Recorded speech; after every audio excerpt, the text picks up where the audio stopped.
11h30 sur RTCI, vous écoutez Autour de midi, nous sommes en direct jusqu'à 14h et comme nous l'avons annoncé au sommaire de notre émission, nous allons parler, entre autres un sujet aujourd'hui, nous allons parler d'un plan d'aménagement local durable, ça se passe à Tibar et on en parle aujourd'hui avec des représentants de l'association tunisienne des ingénieurs et architectes paysagistes.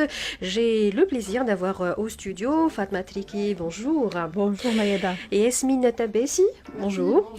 Et Nizar Sayari, bonjour monsieur. Merci. Alors on va peut-être commencer par présenter cette association, l'association tunisienne des ingénieurs et architectes paysagistes, Nizar.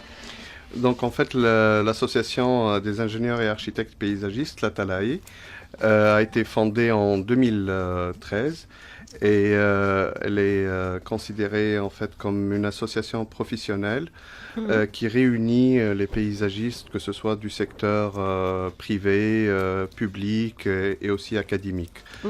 En fait, le but de notre association, c'est de représenter le métier d'architecte paysagiste ou ingénieur paysagiste en Tunisie et de valoriser son côté artistique, scientifique, en assurant la visibilité de nos professionnels au niveau local, régional et national en fait. Donc nous visons également à promouvoir le rôle de l'architecture du paysage dans le développement durable et l'amélioration du cadre de vie.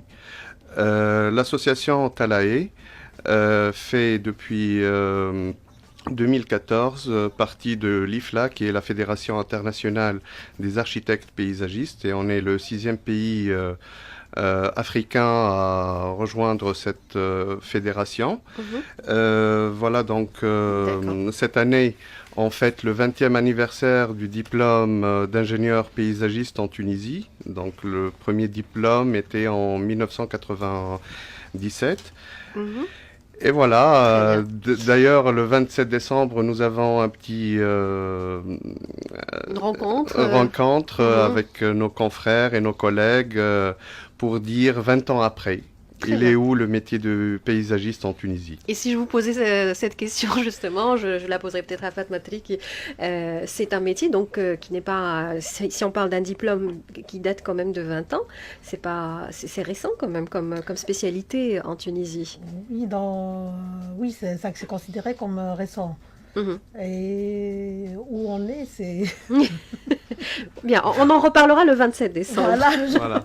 Très bien. Ça sera beaucoup plus... Voilà, un peu plus développé certainement. Mais alors, juste pour revenir à l'association Talae, l'association tunisienne des ingénieurs et architectes paysagistes, c'est l'un de nos partenaires en fait dans les éboueurs de la Méditerranée que nous avons lancé à 2 reprises sur RTCI. Et donc voilà, c'était pour un petit rappel justement pour nos auditeurs. Et donc l'association lance un projet en fait, a lancé un projet d'aménagement local durable à Tibar. Fatma, en quoi consiste alors ce projet qui en est, je crois, à sa phase finale actuellement? Oui, on va bientôt clôturer le projet. Au fait, l'idée du projet, Tibar, c'est un peu un showcase, un exemple qu'on veut montrer. L'idée principale du projet, c'est de changer l'image que les localités à caractère rural ont, c'est-à-dire par rapport que ce soit les habitants, par rapport aux autorités. On veut changer cette image-là, c'est-à-dire ici, quand on dit localité rurale, ça a plutôt une connotation négative. Nous, on veut changer cette image-là. C'est l'idée fondamentale du projet et on a pris Tibar comme un exemple. Au fait, on a saisi le fait que Tibar a été promulguée municipalité en 2015, alors que pour la petite histoire, Tibar avait le statut de municipum à l'époque romaine. Il a fallu attendre 2015 pour que... Elle reprenne ce titre. Voilà, d'accord. Et donc, on a voulu... Et Tibar, c'est une région très riche, que ce soit du plan du patrimoine, culture, une richesse paysagère, une richesse naturelle qui n'est pas valorisée. C'est-à-dire quelque part, les habitants, si j'ose dire, n'en profitent pas. Donc c'est pour ça qu'on a voulu travailler sur Tibar. D'accord. Je vais peut-être relancer Nizar Sayari qui travaille dans Oui, la de la Vous êtes région aussi de la voilà, région oui. de Tibal et vous êtes très actif dans cette région. Alors parlez-nous un peu plus justement de cette région. Fatma nous parle d'un patrimoine archéologique, historique très très important, dont mais que la localité, que les habitants n'en profitent pas ou ne savent pas peut-être mettre en valeur comme il faut. Alors parlez-nous justement de Tibal, Voilà. de ses atouts, de Oui. ses...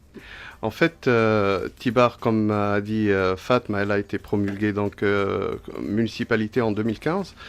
Toutefois, celui qui habite Tibar ou bien celui qui visite Tibar, peut-être ne réalise pas la richesse et puis la profondeur de son histoire.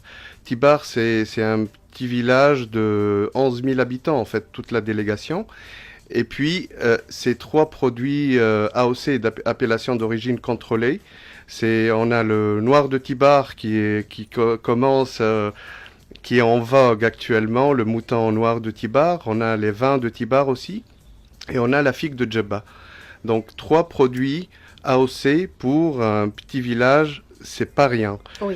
Et puis une richesse, il y avait, c'était donc une municipe romaine. Donc nous avons un amphithéâtre, nous avons des aqueducs et tout ça, mais qui sont toujours enfouis sous terre. Tibar aussi, c'est le premier lycée agricole de la Tunisie après l'indépendance. Donc c'était le fleuron. Les cadres de l'agriculture en Tunisie ont tous en majorité suivi leur éducation, disons, académique à Tibar. Donc, les gens ne réalisent pas vraiment la richesse qu'ils ont et ne savent pas valoriser cette richesse-là. Et donc, c'est dans ce cadre que notre projet de développement local insiste sur comment valoriser les atouts et comment la population locale peut en profiter. Et participer. Et participer, bien sûr. Tout le projet, c'est avec une approche participative.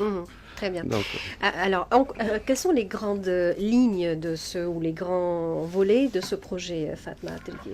Bon, alors, comme a dit Nizar, le projet se base sur une approche participative, c'est-à-dire le citoyen n'est pas seulement, c'est pas vraiment qu'à matière consultative, de manière consultative. On le consulte après qu'on a élaboré notre démarche. Il a été impliqué dès le départ. Nous avons procédé à une enquête de terrain, une enquête socio-économique de terrain qui a touché 10% de la population. Nous avons aussi fait des ateliers de médiation avec les enfants pour récolter leur vision, qu'est-ce qu'ils aiment dans leur territoire, qu'est-ce qu'ils n'aiment pas, quelles sont les valeurs qu'ils... Comment aimeraient-ils peut-être voir voilà, leur ville, exactement. Qu'est-ce qu'ils veulent améliorer, qu'est-ce qu'ils veulent... et on a recoupé ça avec toutes ces divisions-là. On a recoupé ce qu'on a récolté du terrain avec le travail des experts. Parce qu'au fait, on avait l'équipe d'urbanistes, paysagistes, architectes, experts patrimoine. On a recoupé les 2 visions pour faire ressortir des axes de développement avec une vision vraiment qui émane de la population. Très bien. Donc il y a toute une équipe qui réunit plusieurs acteurs pour ce projet Nizar Sayari. Et donc qu'est-ce que va toucher justement ce projet concrètement? Qu'est-ce que ça va changer dans la ville Vous parlez d'un plan d'aménagement, vous parlez même d'une première, peut-être en Tunisie. Qu'est-ce que ça va changer réellement à Tibal? En fait, sur le côté législation, on parle toujours de schéma directeur d'aménagement et qui est lié au milieu urbain.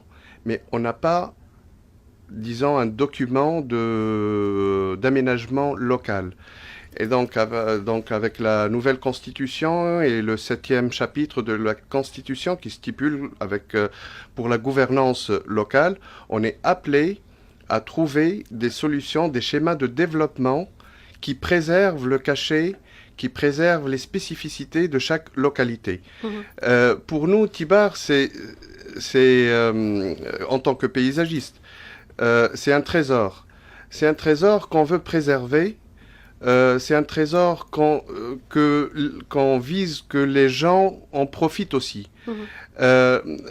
Juste pour la petite histoire, depuis 2014, chaque semaine, pratiquement, il y a entre 150 et 200 randonneurs qui viennent à Tibar chaque week-end.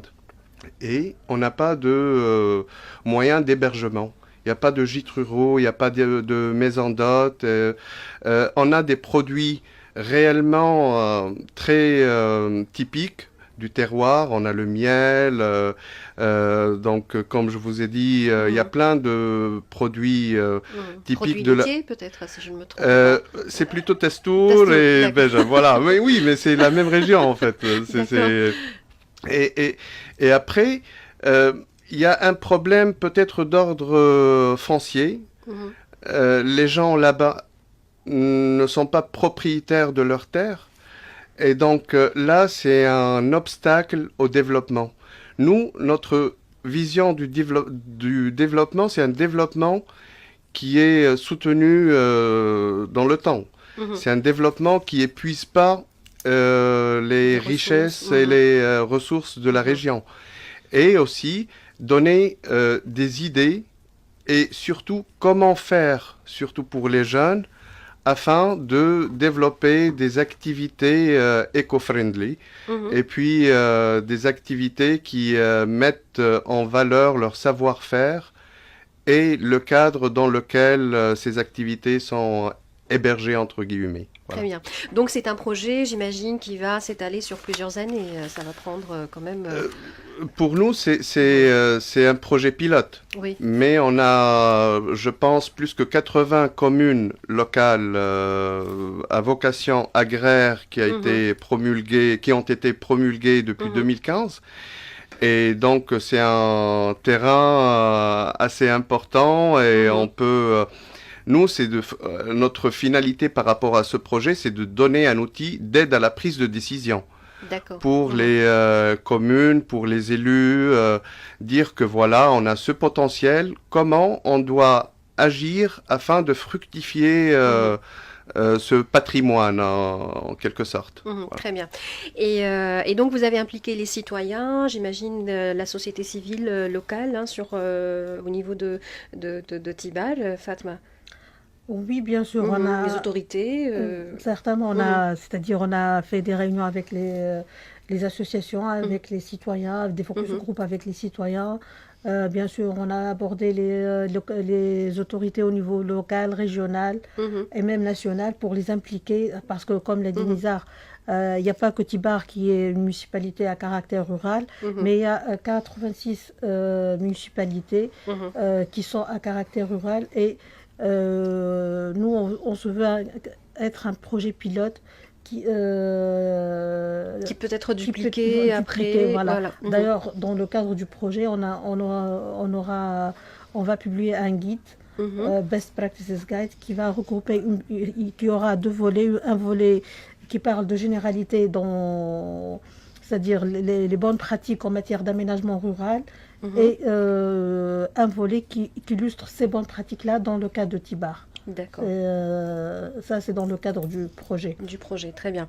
Et donc, quand vous dites qu'il y a 86 communes ou localités qui ont ce caractère et qui peuvent profiter de ce genre de projet, est-ce que vous avez l'intention, après ce projet pilote, de se déplacer un peu plus en Tunisie et pourquoi pas aménager et faire des plans d'action, des plans d'aménagement au sud, au centre, au nord, un peu partout en Tunisie?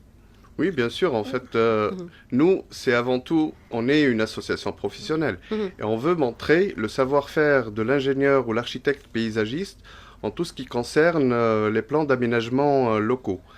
Et donc, Tibar, ce n'est qu'un départ. D'accord. Après, on espère généraliser cette expérience partout en Tunisie. Et ça fera une demande pour le profil de paysagiste. Absolument. Voilà, donc je lance un appel pour que le paysagiste soit intégré en tant que partie prenante de l'aménagement du territoire, que ce soit urbain, local et aussi naturel. Et naturel. Très bien. Alors dans ce projet, vous avez aussi des partenaires. Hein. On va peut-être donner la parole à Yasmine qui est là. Yasmine Tabessi. Donc vous avez des partenaires Oui, aussi. bien sûr. On a travaillé avec l'association de la société civile de Tibar, la SOCIT, et la délégation du Tibar. Aussi, on parle de nos bailleurs de fonds, si je peux citer, c'est Southmade et l'Union européenne. Aussi, on a travaillé avec les paysagistes québécois. C'était une action bénévole. D'ailleurs, je remercie beaucoup Madame Marie-Claude, Monsieur André et Ulysse pour leur implication et pour leur collaboration. Voilà, donc... Très bien. Voilà, on remercie tous ceux qui ont participé oui, voilà, les autorités, bien sûr. Les autorités, les collaborateurs. Un remerciement particulier à notre coordinateur local, Enis Slidi, qui a fait vraiment un travail colossal au niveau de tout ce qui est facilitation du projet à Tibar. Je remercie aussi les Tibaritaines et les Tibaritains, surtout pour leur implication. Vraiment, c'était une très bonne expérience, vraiment. Très bien. Eh bien, on souhaite longue vie et bonne continuation à toute l'équipe de l'association tunisienne des ingénieurs et architectes paysagistes. Un dernier mot, Nizar Oui, je veux juste dire que nous avons aussi axé notre intervention au niveau des écoles primaires et des collèges et lycées, afin de sensibiliser les futurs, disons, décideurs de la Tunisie sur l'importance de ce genre d'action. C'est très bien. Voilà. Merci beaucoup. Je remercie donc Fatma Triki, Yasmine Tabessi et Nizar Sayari qui représentent, je rappelle, l'association tunisienne des ingénieurs et architectes paysagistes. Je rappelle qu'il était question d'un plan d'aménagement local durable à Tibar. Bonne continuation. Merci. Et à très bientôt. 11h46 sur RTCI autour de midi se poursuit.